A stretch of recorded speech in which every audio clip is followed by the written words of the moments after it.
Hello, and welcome to Knights of the Night Actual Play podcast. This D&D adventure, The Heretic, was written and run by your DM, Scott. And now, please enjoy episode 469, titled, We May As Well All Get Into Trouble at Once. Actual play begins immediately.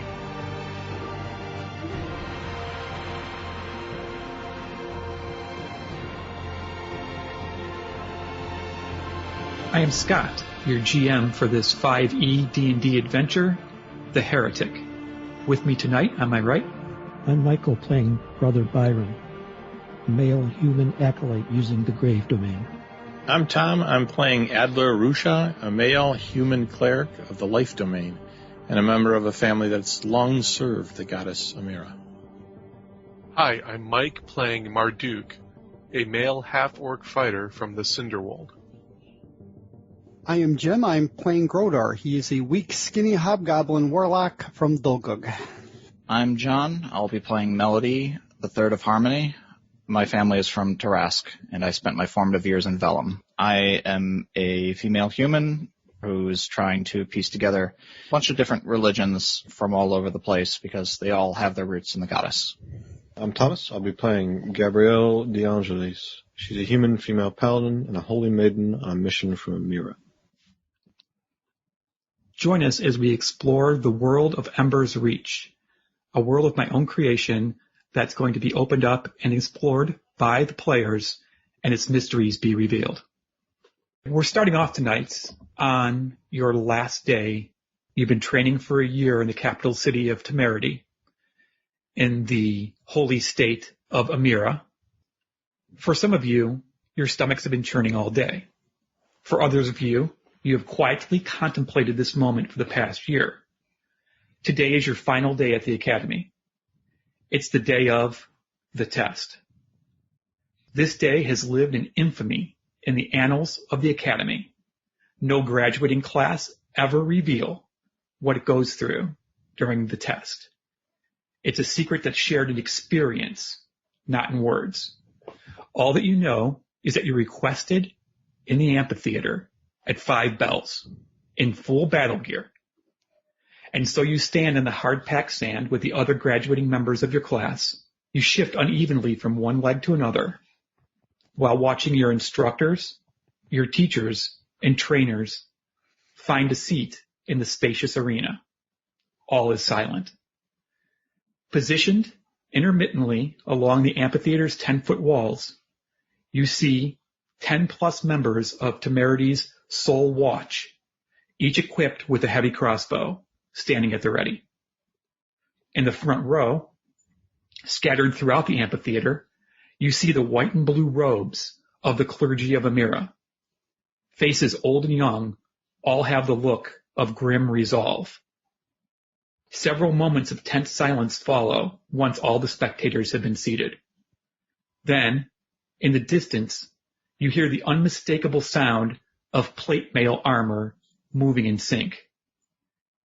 Appearing out of one of the entrances to the seating area, you see a phalanx of Redeemers, resplendent in their cerulean blue armor.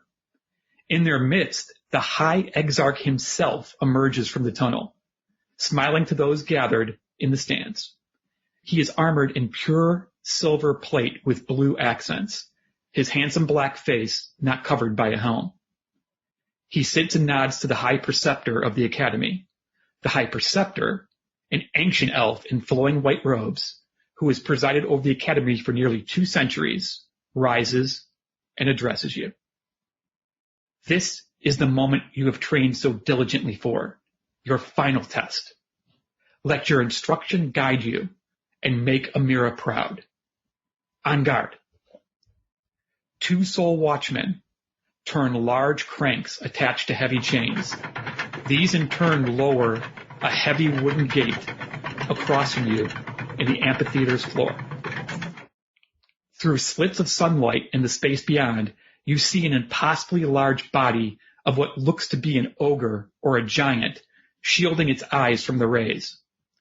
In one hand rests a mammoth spiked maul that it quickly hefts to its shoulder and staggers out into the arena with a ferocious roar.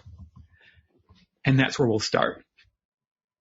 Marduk is wondering, as he looks at his full Academy battle gear, is that standard armor or different kind of armor than what he is used to? Whatever you would have with your background is what you have right now. Gotcha. There'll be a chance to change that a little bit, but that's how we're going to start right at the moment. That's fine. Just wanted to be clear if we were all wearing the same thing, and if I'm going to fight a ogre, I'd like to know what I'm wearing. Yes. Always important. Are we the only 6 who are here in the arena, or are there other people in our graduating class? There is no one else in your graduating class that are graduating to be Fists of Amira except for you 6 So this they're year. graduating out into a different service. Yes. I think the squishiest one of us is Grodor. I know that I am a bastion of defense and faith, so Gabrielle's going to head over to cover him. Marduk is a warrior, a fighter. We're going to roll for initiative. That's the first thing we're going to do. Are we standing in a line to receive the parade? You could be standing wherever you wanted to on the south end, as long as you weren't past the midway point and on the south end of the arena. I'm standing in a position that I am next to Grodor, but I am also near Gabrielle and Mel because the 3 of us have a history, and they're the ones that I know the best out of this group. So I just look at them and smile, and let's do this. Mm-hmm. I'm going to push myself just a bit forward so that I'm just in front of and to the left of a pillar, providing a spot of cover behind me if Grodor chooses to take it. Let's start off with Melody, this wooden iron gate drop down. There's a huge ogre, 12 feet tall, just bursting with muscle and hefting a major spiked maul, and he's stumbling out into the arena. What do you do? Are these always trial by combat, these graduations? No one talks about it. Well, then she's cursing under her breath and says, in this day and age, really? A trial by combat? We have no valuable skills but to kill things they drag here? I have an older brother who's part of this establishment, and he's never shared this with me either. He's part of the church. He's not part of the academy. I still curse him out of it in my mind. Sure. Melody is going to kind of lose focus and think back to the lessons she learned. That's exactly what the High Preceptor said to do. Yes, well, it worked. Thinking back to the weaknesses of the creatures that she has studied. Gonna try to roll a skill check to figure out some sort of weakness for this creature, because I'm not just gonna go hit it till it dies. I'm gonna think about trying to find a point for my lever to pivot on here. Okay. There's a couple of things you can roll. You could roll survival, which would tell you about creatures in the wild. Also, you know a bit about creatures due to your Arcana training. I would say either one of those rolls would probably be acceptable. Full transparency, I have a flex skill where after a long rest I can just gain proficiency in something. I tend to embody this as a particular deity that I am giving thanks to or asking for favors from. Because they all have different domains, I am currently, in addition to thinking over my notes of this creature, trying to find someone of the hunt, maybe, who would take such a creature down, and ask that god or goddess for some aid today. And then I'll roll some survival. That didn't go so hot. You rolled a 9. What's your recall in this moment of panic when faced with a 12-foot tall creature that has a weapon that looks like it can crush you with one swing? Your mind races a bit, and you come up with the idea that they're quicker than you think they are. They have long strides because they're so large. So they can close distance quickly, but they're also incredibly easy to hit. There's no armor to fight through. So any kind of damage can wear them down, but they do take a prodigious amount of damage before they go down. Okay. I guess Melody will shout out that it's going to be able to clear some distance and might be able to hit a couple people at a time, but if we keep tagging it, it will eventually fall. The skill roll was the action, and is there a movement involved? Yeah, I'm going to spread out, moving to the east, past the pillars. This is a oval amphitheater.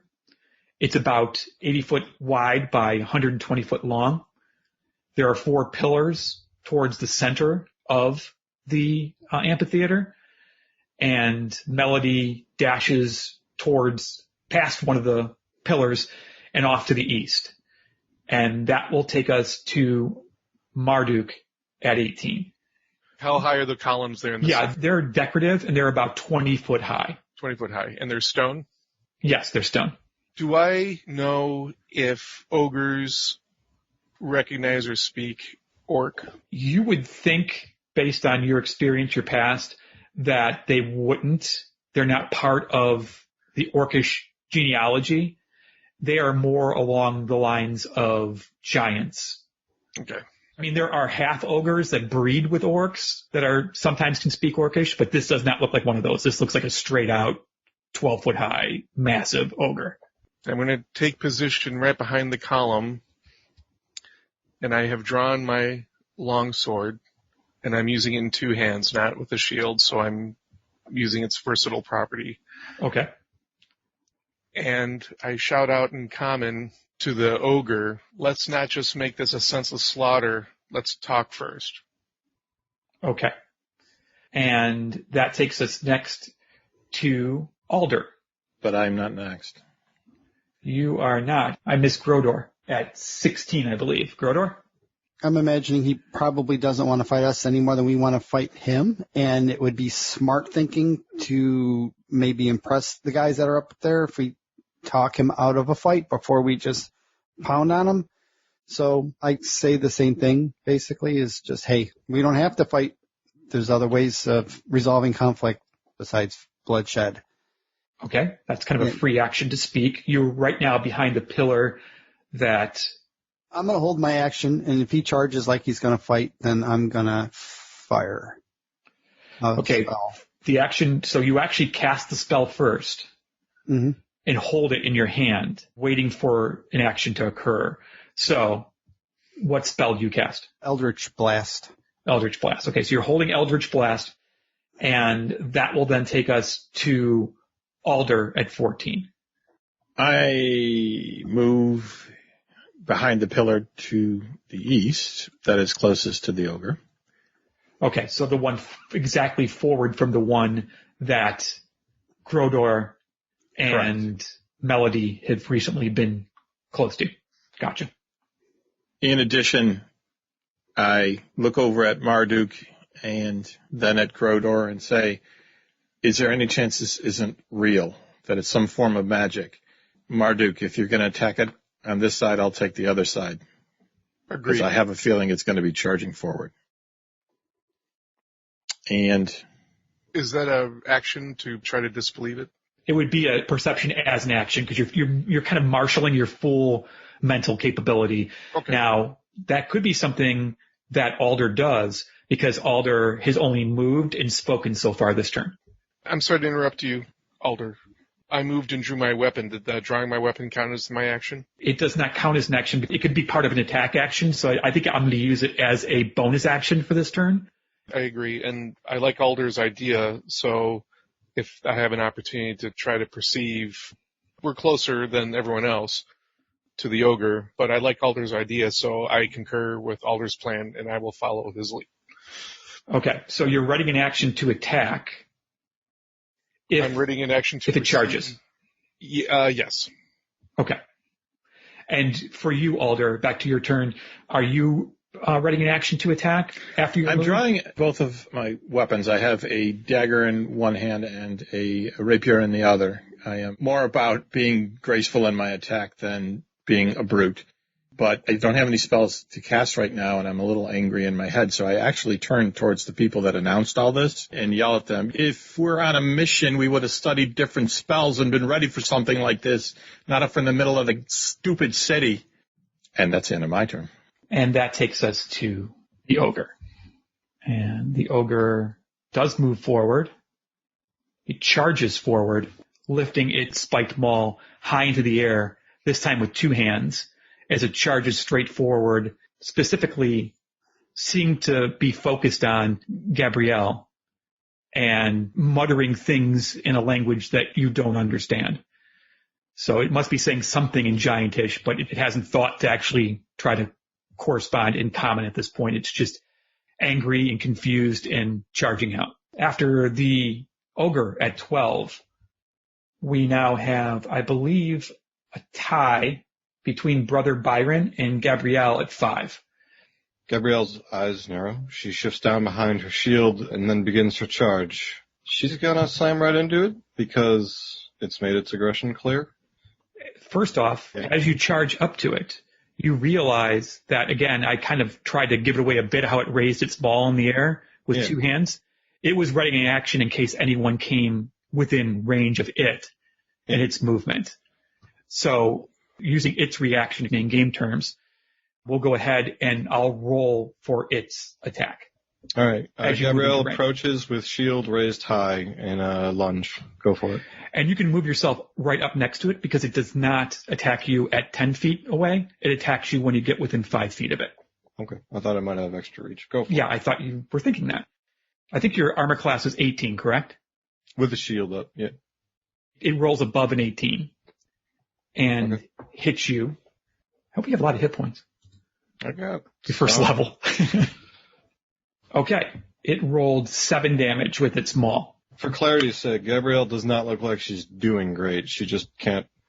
She got crushed. I mean, by a giant maul, and it went through her shield, up over the top into her shoulder, spun her around, and she's bleeding profusely from her shoulder right now. Yeah, well, that's no illusion. Her shield is not as high as it was. Its guard is failing. The top left part of it is just absolutely crushed away. It's not a pretty sight. And now you close the distance in between and do what?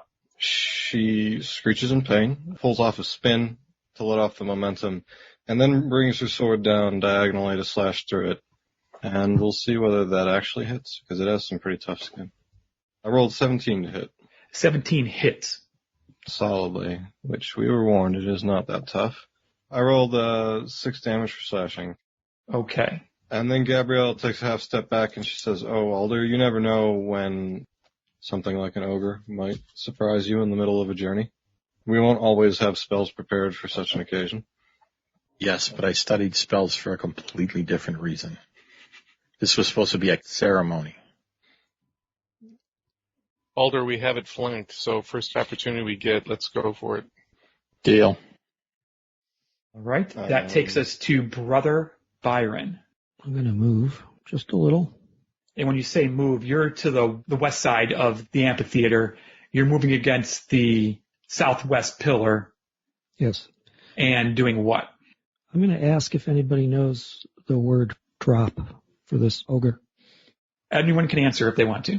Does anyone speak Giantish? That's all he knows. Or he may know Common. That's all he's spoken. If I don't get a response. I mean, knowing one word doesn't mean you have to know the whole language. True. It just would help, I think. Yeah. Immediately? No. Think about it a minute. I do know some giant swear words, but I don't think it's appropriate. It's not going to help. All right, well, I'll try common then. I'm going to use command and say drop. Succeed on a wisdom saving throw or follow the command on its next turn. The target drops whatever it is holding and then ends its turn. Okay, I'm going to go ahead and make a wisdom saving throw. Okay, the ogre rolled a 4. Oh, nice. -2 on that, which took it down to a 2, which means when its turn comes around, it will follow your command. That takes us back to the top in Melody. So the action I was writing doesn't happen? My apologies. When he charged out, that actually was the trigger for your reaction. So you should have attacked him as soon as he charged out. So let's say you did that before Gabrielle came and attacked him. Yeah, maybe I stopped and froze for a second, and when Gabrielle got hit, I kind of snapped out of it. Well, that's a nice way to say that the DM screwed up. So yeah. Go ahead. Roll your Eldritch Blast. Okay, you rolled a 3. So the Eldritch Blast, the Eldritch Energy, which I'm not sure what shape and form does it take? A crackling energy beams. A crackling beam of energy sails over and high and into the stands behind the ogre, luckily missing anyone that had been gathered into the stands to watch their students test. So that's the end of your turn, and your initiative does not change. That was just your reaction for the turn, so you used your reaction. And it goes back to the top, which is Melody at 20. I'm going to move closer. I'm going to try to get around behind it and going to give some advice to Alder before he heads in. There's an action called help. What's required of me to help? You would have to be, if you're trying to help in combat, you'd have to be engaged with the creature with a threatening weapon. You don't actually have to attack. You just have to help. Say you're helping, and then you would be able to give an advantage to whoever you're helping. Okay. Melody winds up her sling to sling a stone to the creature and just give it another target to keep track of as she slides behind Alder to take the attention off of him. Okay. That takes us to Marduk at 18. Right. I move 5 feet in with my longsword and I attack. Now, I know what you're going to say. I heard Brother Byron say drop, so I'm hoping that if the ogre is taking its reaction, that drop applies now. And I dive in to attack. Excellent. I hit for 6 slashing. Okay. So basically, it had followed through with its major swing on Gabrielle.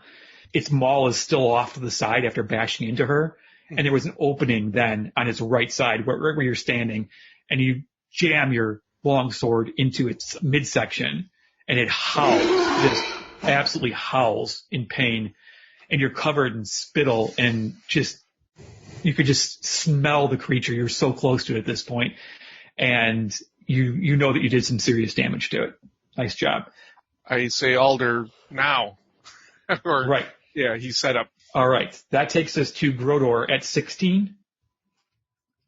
Grodor's going to fire again with the same spell he just... Eldritch Blast once again. Good luck to you. Well, that's a little better. Natural 20. We go from one opposite to the other. A total of 24. You rolled a 1 the first time, and then you said, okay, I got this. Took a deep breath. Yeah. And like your good hobgoblin instincts and your militant background of your hobgoblin race. I forgot to use my training the first time. Right, absolutely. Rolled a 15 total, 10 and a 5. If there was a howl when Marduk struck him on the side with his longsword, there is an absolute bellow as you just light him up with the Eldritch Blast. Just an incredible bolt of electric energy just absolutely strikes him right in the head and looks very shaken. Are you going to move or do a bonus action? I'm kind of happy right where I'm at. Behind the southeast pillar? Yeah, I'm looking up at it like, can I climb this? I'm like, no, I better not chance it. I think we're all right.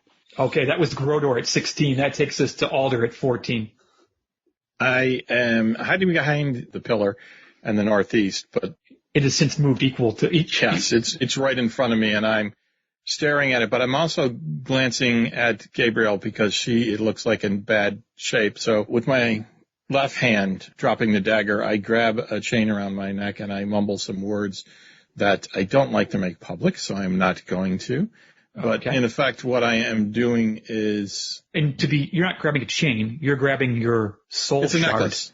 Yes, it's actually the shard of Amira's, supposedly a shard of Amira's soul. Well, it's a necklace that has the soul shard in it. And yes, I'm grabbing the soul shard in my left hand, muttering some words, and Gabrielle is healed 5 points. That's a bonus action. So it doesn't take much of anything. And you can do that from a distance. It doesn't have to From a distance. I'm only one space away, but yes, I could be much farther. She's 10 feet away from you, and you are able to do that quite easily with your healing word. Next thing I do is step forward, and I have watched everything that's going on. I have seen Marduk come in high and enrage this thing, and then it got hit in the head with a bolt from Grodor. And it's still trying to bend its head backwards to watch this person with a sling because it's afraid of that as well. So I just come in low and strike with my rapier. All right, you're going low. And you actually have two advantages. One from Marduk being exactly opposite him in combat with a threatening melee weapon. So you get advantage for that. You also get advantage for the help action of Melody. But I rolled a natural multiple 20. Advantages only count for one advantage. It doesn't multiply, unfortunately. So one of your rolls was a natural 20. Your first natural roll. 20 as I come in low and strike towards, it's not really low because this thing is tall as hell, but I strike into the thigh, and it pierces straight through the thigh and into the other thigh, doing 12 damage. This ogre has been absolutely struck down almost. I mean, it is literally swaying on its feet because you pierced through one leg and actually struck another leg. Grodor burned out like half of its face and one of its eyes with his Eldritch Blast, and Marduk slashed into his right side and did a good amount of slashing damage with his attack on its right side. So this creature has absolutely been brutalized in the last 6 seconds. It's still standing. Oh my, because what I was going to do when I struck through both of its legs is I was going to grab with both hands and pull upwards, hoping that this would cause him to fall backwards if he was going to fall. Right. But he's not falling. He's not falling. He staggers a bit, especially since your attacks went through his legs. He staggers unevenly. He lets one hand off of his weapon and puts it to his face, to his eye, because that's right now the most pain that he has, although his legs are not feeling good at this point either. And it's his turn, and the great maul, the spiked maul, falls to the ground with a thud into the heavy sand. And I'm going to say that with no other option available, he's going to punch with his fist at Alder, doing the most damage of anyone who was engaged with him. Mm-hmm. And he rolls a 2, which is really appropriate based on the amount of damage and just the amount of discomfort that he's in right now. So he swings wildly with his left hand off to the east and misses. He swings way above your head, Alder, and you have no problem just ducking down and avoiding the blow. It doesn't even strike your armor. It's a complete miss. And he stays where he's at. So that takes us to the tie between Byron and Gabrielle. And I think Gabrielle went first last time, if I'm not mistaken, correct? Yeah. So go first again, please.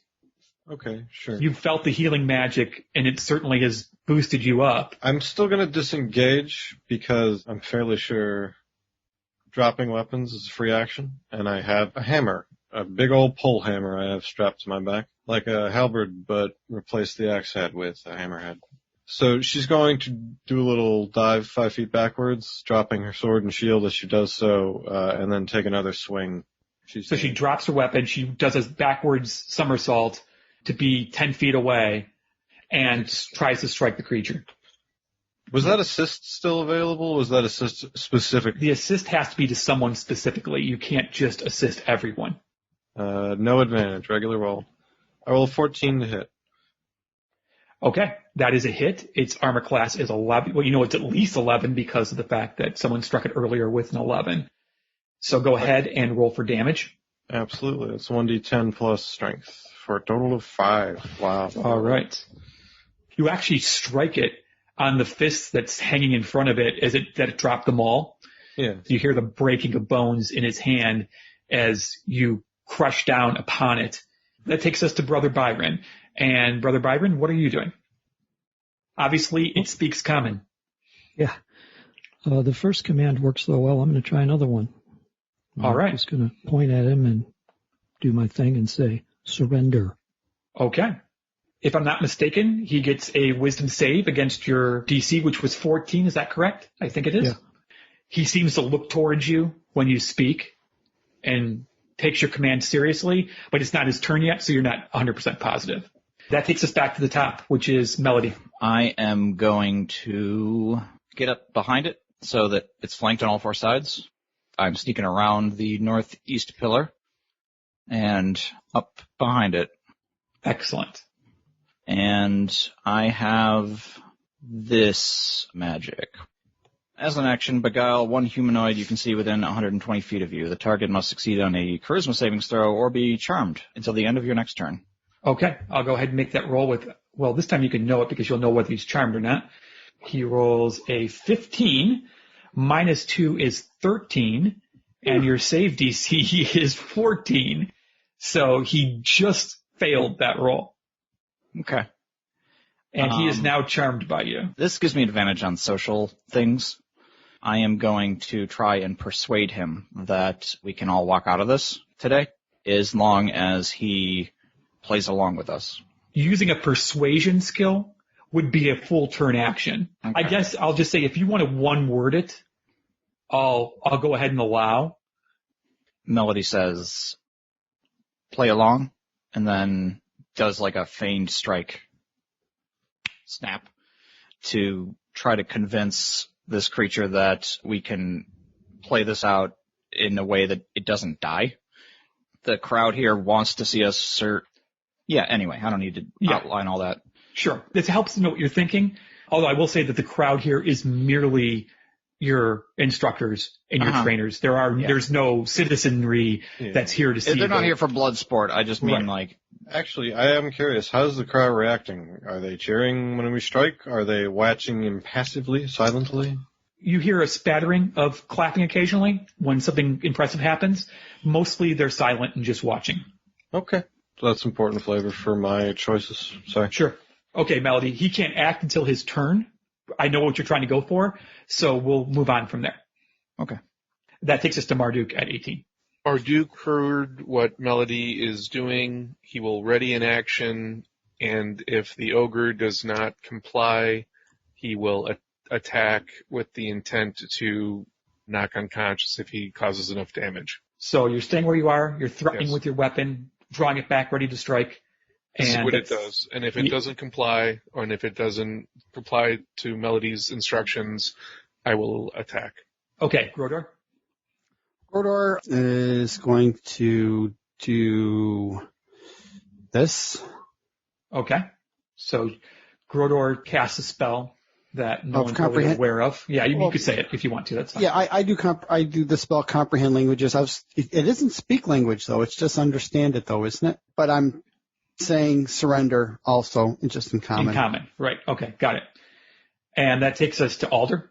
I take a step closer to Gabrielle and I ask her, are you okay? She nods in affirmative, but she's readjusting her grip on her hammer. So that I do similar to what Marduk is doing, which is I'm readying an action. Obey or you get pierced again. Mm-hmm. The ogre, it falls to its knees. And it says the word in broken common, surrender, but it's a little more bloody and hard to understand. And at this point, I hold the rapier closer to him and turn back towards the high preceptor and then glance to the people at either side of him and says, okay, so we're done here? Or was your intent for us to kill creatures? Because I don't think that's Amara's way, is just destroy things. Actually, what you did notice was that the Soul Watch, the 10 guys with heavy crossbows who were kind of standing at intervals around the first row of the stands to make sure that, well, you don't know what they were there for. You assume they were there to either protect you or protect the people in the stands or both. They're looking towards the High Preceptor right now as you speak. Mm-hmm. And the High Preceptor puts his hand up in the air like a halt sign and says, it is done. And the Soul Watch jump down from their stations and start moving towards you guys and the ogre.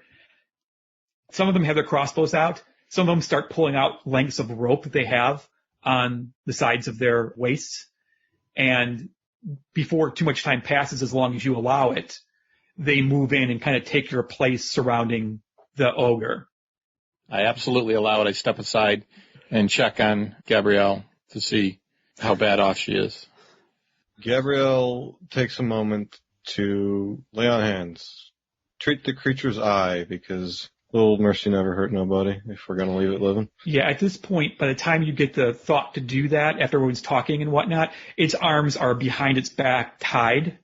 Going right for the eye. Right, exactly. So it kind of shies away and pulls away like you're going to do some damaging magic to it. Mm-hmm. And then you do your healing spell. How much do you heal? I'll dump all 5 into it to ease the pain of such a scorching ray. You hear it muttering to itself in Giantish. I can understand that. humans mean, then nice. Then he's like trying to figure out what's going on. He can't quite figure out why he's not dead right now, basically, is what he's muttering to himself. Kill me normally. That should happen. He's just mumbling to himself under his breath, and he seems slightly out of it as well. Like he's been taking just a ton of damage, and he's really just exhausted. Mm-hmm. And eventually they kind of help pull him up to his feet and march him out of the arena back underneath the tunnel that he originally was in. And a couple of the guards, not all of them go, a couple of the guards jump back up into the stands and then raise the gate to a closed position, and the creature is gone. At this point, you see the High Exarch, whose name is Ulder, Ulder, Ravengard, Ravengard. He stands up, and his Redeemer guards, they're called the Redeemers, they all stand up with him, and he like puts his hand down, motions it down to sit, and they all sit back down. And then he makes his way to the edge of the stands and leaps down the 8 to 10 feet in his plate mail, lands with a thud gracefully, and walks up to you guys as you're standing in the middle of the arena and says, "Well done. You shined in Amira's light today." And he smiles and kind of comes up to you, and he points to Grodor and says, "Your Eldritch Blast was a thing of beauty. I've never seen so much damage done from an Eldritch Blast from a trainee. It was very impressive." And then he goes to each of you for what you did. Like, he spends a few seconds talking to Brother Byron, way to use non-offensive weaponry to solve a problem. That was very wise and a very smart way to end a combat when one of yours had gone down and was taking some heavy damage. It was just a brilliant use. Talks about tactics to Marduk and to Alder about how they worked on either side of the creature. Talks to Melody about her use of distraction.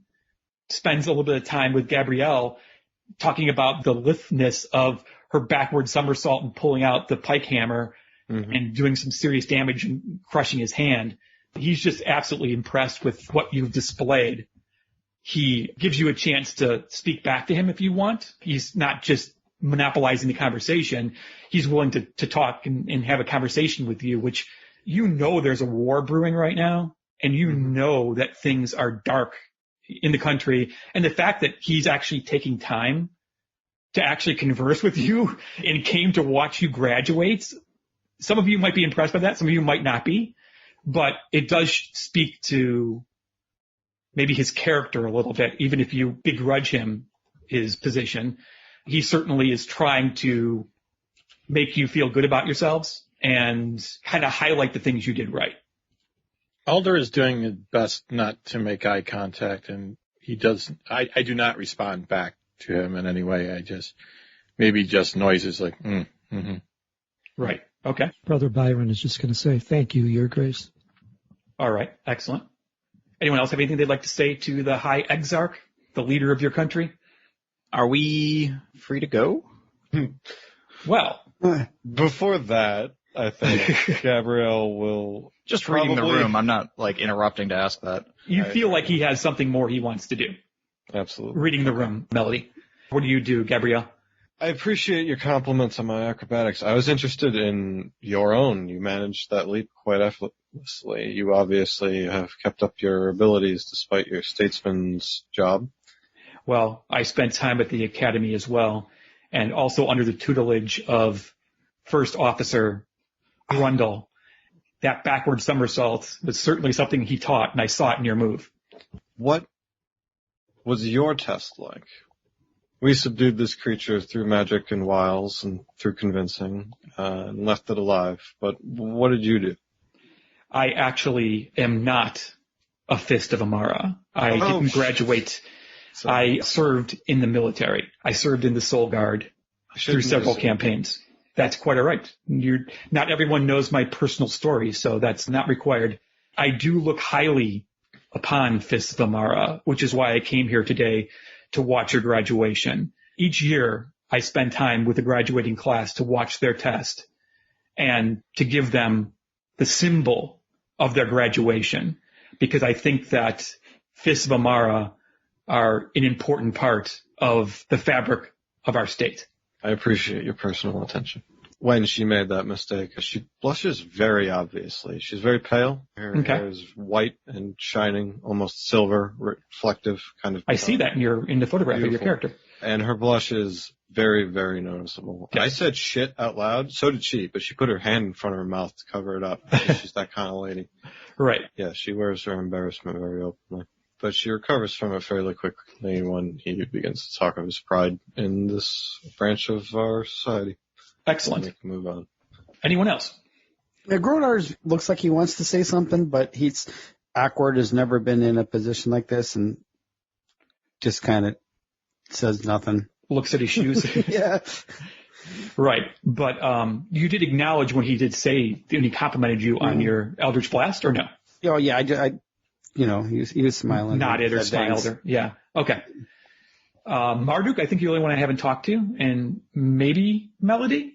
I sheathe my weapon, I stand at parade rest, and I practice my patience. Okay. And he says, well, without further ado, because it's getting late in the day, and I'm sure you've got some celebrating to do, we will give our pledge as Fists of Amara. I'll present you with the amulet of your station. Let's say he'll just go in alphabetical order because he doesn't know who should go first, or he doesn't understand if there's any hierarchy within your group or not. So he'll go to Alder first just for the sake of convenience. He doesn't know that you're alphabetically right, but I'm just doing that to make it easy. So he walks up to Alder and says, do you pledge yourself today, body, mind, and spirit, to the one goddess Amira, and to her earthly state of the same name and principles, to achieve her will on this sphere with all the power within you? I do. I hereby name you a Fist of Amara in the year 1233. Let her wisdom and grace guide you always. And he pulls out an amulet from a pouch he has on his side. It's gold, and it bears a symbol of a fist, which of course is symbol of your station, a fist with a sphere around it. So almost like a fist resting inside of an open sphere. So he gives that to you, and he goes down the line, and he goes to Brother Byron, he goes to Gabrielle, he goes to Grodor, he goes to Melody, he goes to Marduk, and he says the same thing. And you each respond in kind? Oh, yeah. I do. Indeed. I look at my new amulet, and all our amulets are the same, right? Mark? Correct. Rank. Is there any symbols, or do I know if there's any? Well, I don't have any spell to there's enchantment, so I guess I'll never mind. Is it known that they give out an enchanted thing to the Fist people that does something? Your run-ins with prior Fist members, I'm sure that's happened over the last year of training. There's probably even Fists who came back to the academy and trained people to be Fists in different areas. So I'm going to say, yes, you've had experience with talking to other Fists of Amira, but these are not magical. They're more of a symbol. Like a symbol, yeah, like a badge, yeah, something along those lines. We are federal officers now. Yes, you are. Okay. At this point, he says, thank you all. Thank you for your dedication over the last year to your studies and your training. There are many ways to solve a problem, and you used all of them today that I witnessed. It was very impressive. And I am proud to call you Fist of Amara, and I can't wait to hear where your future takes you. And at this point, other people have come down onto the sands of the amphitheater, one of which is the High Preceptor. And he shakes the hand of the High Exarch, and the High Exarch then makes his way back into the stands and gets his Redeemer Guard that goes with him everywhere and leaves. The High Preceptor is smiling and says, well done. Is he like the head of our training, the head guy? Yeah, here? He's the head of the entire academy, so not just the Fist of Amara training, but the training for people who are going into other military branches, people who are just at the academy for positions elsewhere within the government. There's magic users who don't serve necessarily in the standing army.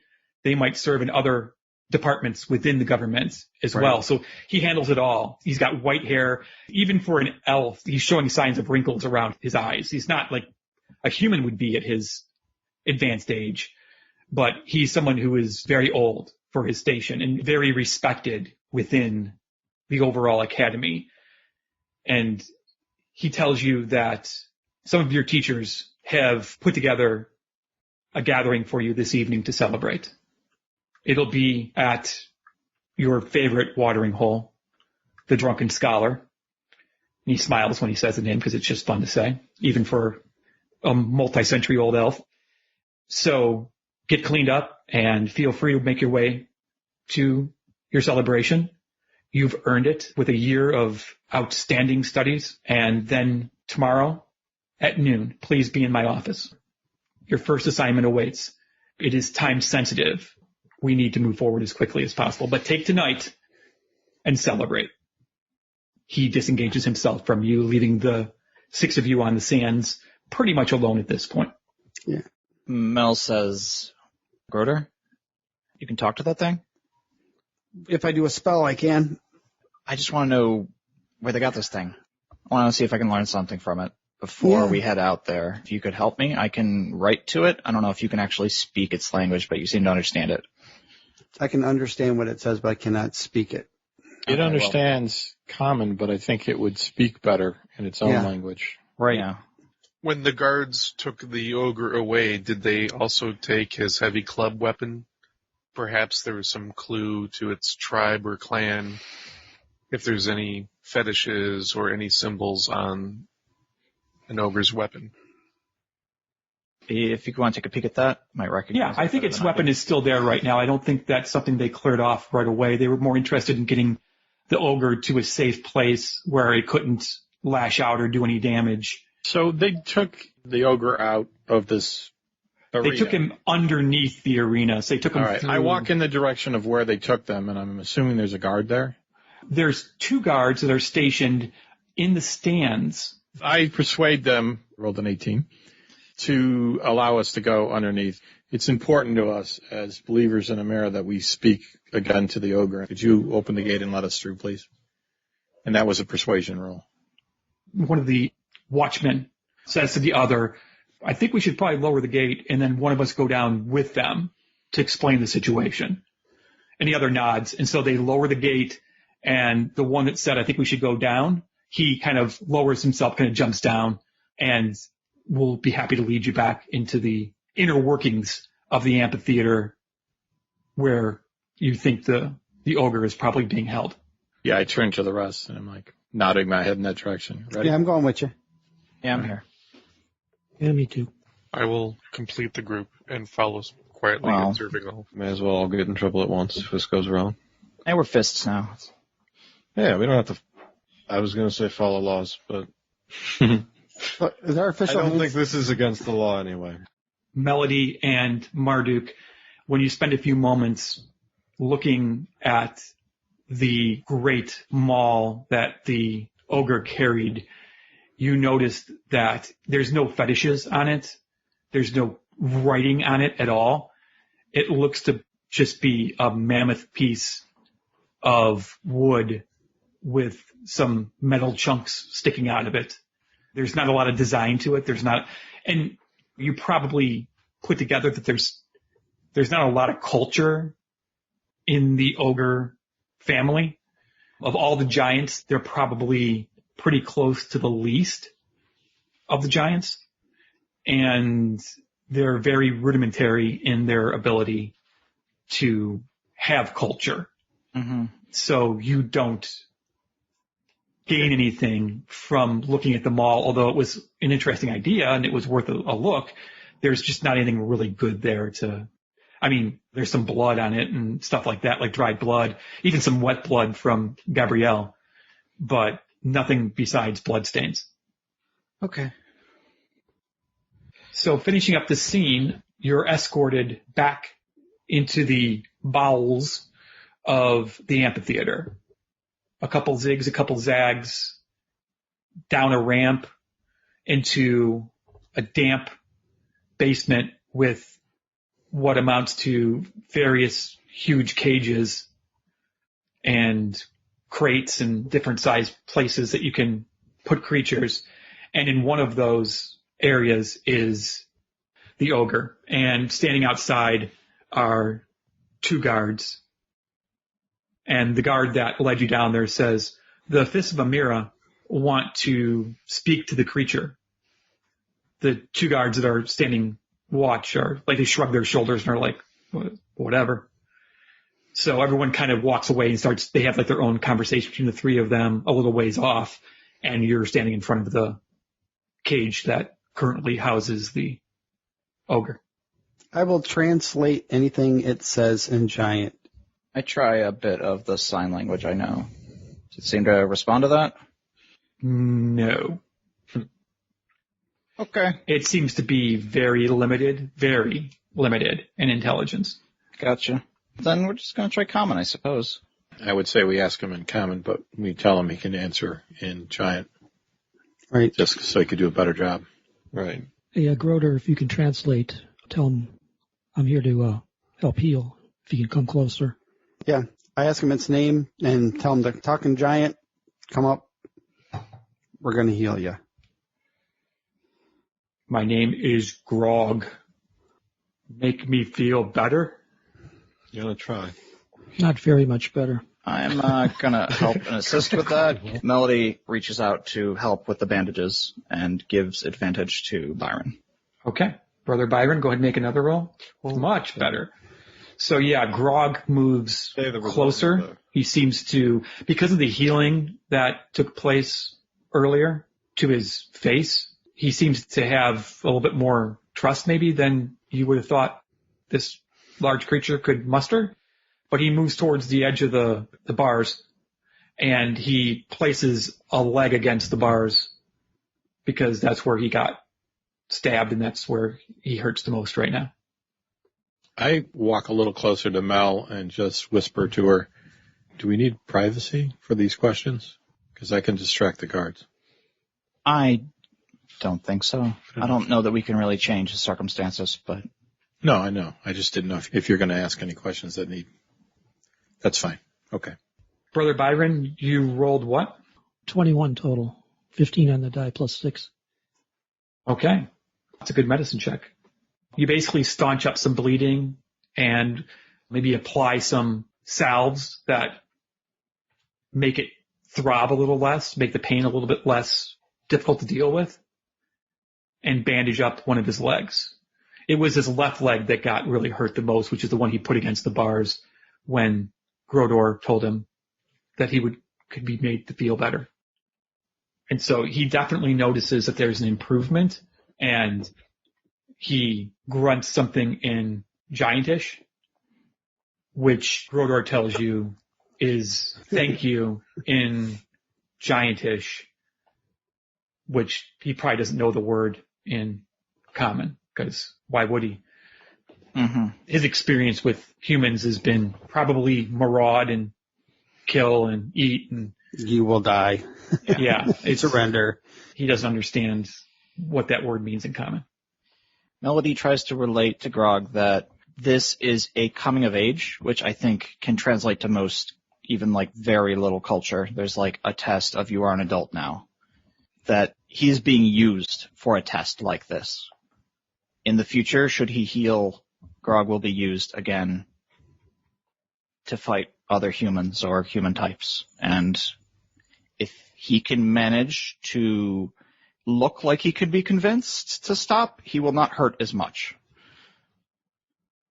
I don't know how he manages that. That's kind of up to him, but I just want to give him an out. So he says back in Giantish, don't fight. Fight gentle. Yeah. That is- He scratches his head on that one. Fight gentle. He doesn't know a lot of common, so some of the words are a little bit difficult for him to understand.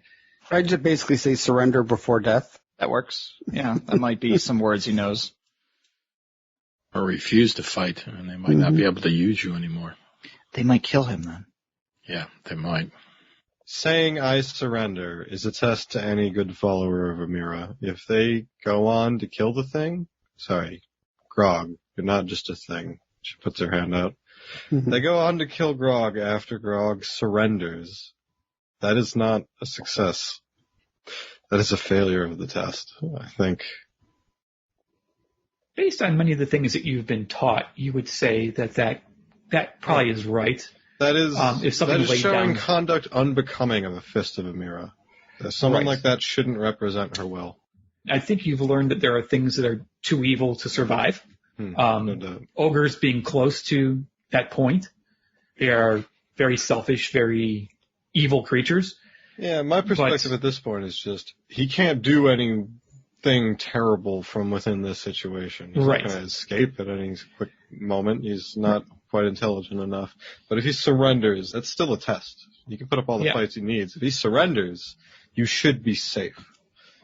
Because if you aren't, then, well, Yeah, and we weeded them out of testing already.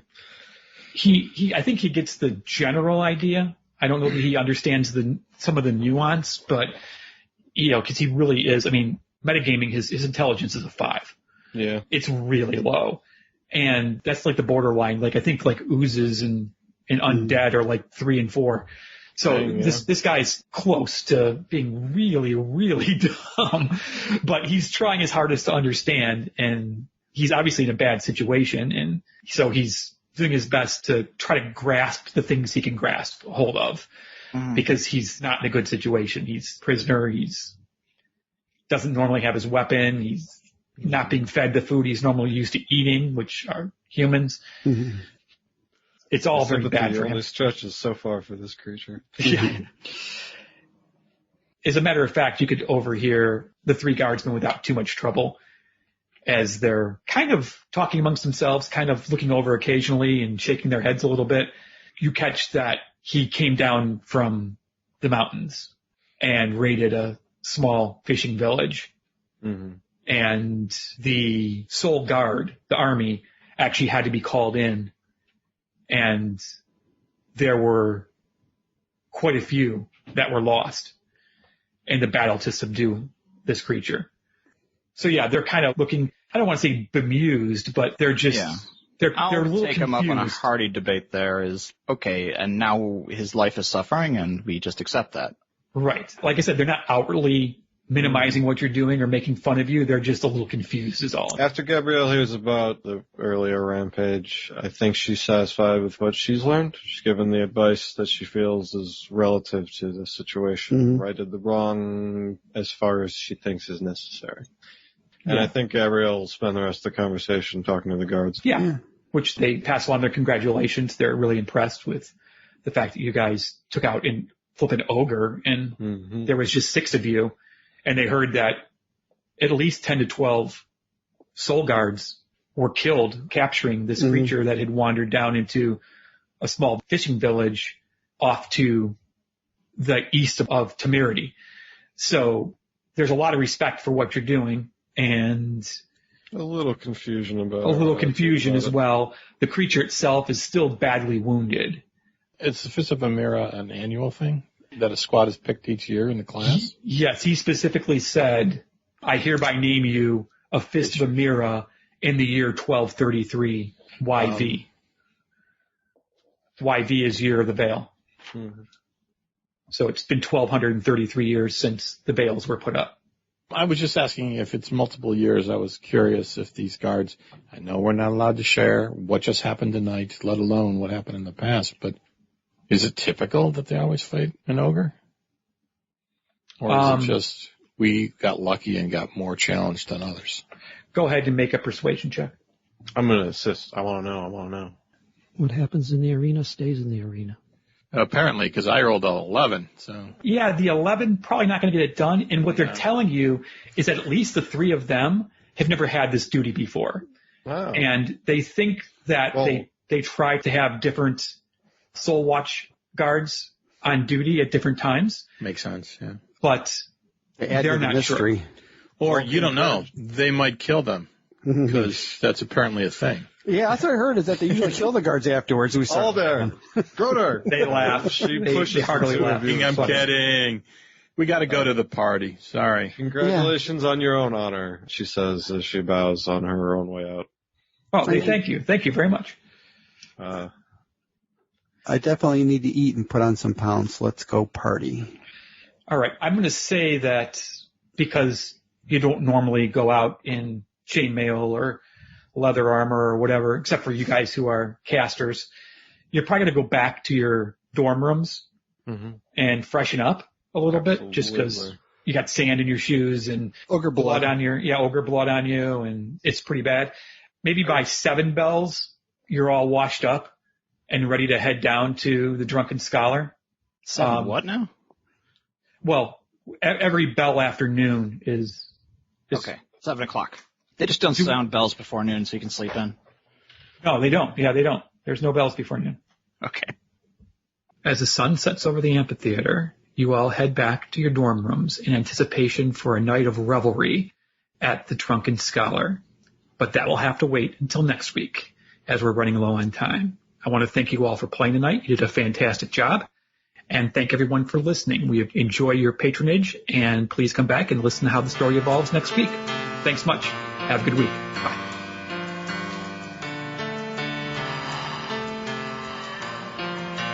Thank you for listening to Knights of the Night Actual Play Podcast. If you'd like to send us a question, comment, or feedback, you can reach us in a number of ways, including Twitter at KOTN_podcast or by emailing us at feedback@KOTNpodcast.com. And don't forget the iTunes reviews. We also have a Facebook page which can be found at facebook.com/KOTN.podcast. While on Facebook, you can join like-minded folks at our fan page at facebook.com/groups/KOTN-fan. And lastly, there's our blog at KOTNpodcast.com, where there's an Amazon link on the right-hand side. For those of you who'd like a more steady way to help us pay the bills, or if you live outside the U.S., you can help by donating to our Patreon page at patreon.com/KOTN. And please remember to join us next week for more mystery and adventure.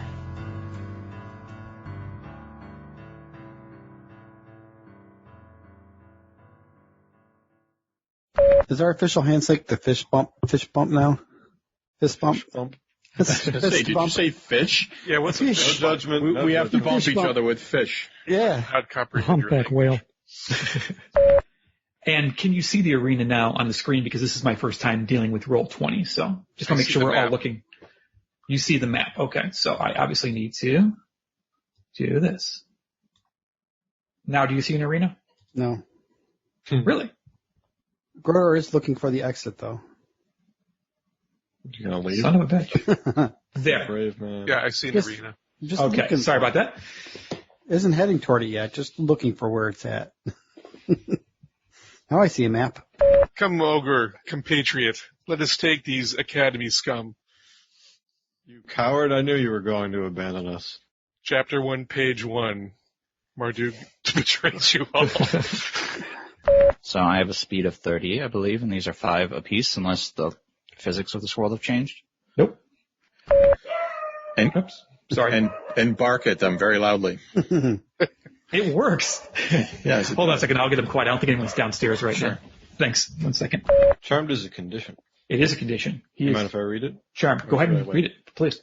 A charmed creature can't attack the charmer or target the charmer with harmful abilities or magical effects. The charmer has advantage on any ability checks to interact socially with the creature. That answered my questions. Yep. But is an ability check. It's an action. Yeah. It is like if you're listening at a door, that's a check. If you're trying to convince somebody of something, that's a check, a persuasion check. It is your action for the turn because its face is messed up from the Eldritch Blast. Jim, I wanted to go back just for a half second to the Eldritch Blast. Typically with Gabrielle being in front of you, if that was a medium-sized creature, it would have had plus to its armor class and plus to its dexterity saves because it would have had partial coverage. It would have had 50% cover. Well, I can delete your guys' things too. I'm going to totally kill Marduk right now. Boom. Gone. No, Marduk. And I wondered why he tried to betray us. Yeah. That was why. He knew ahead of time.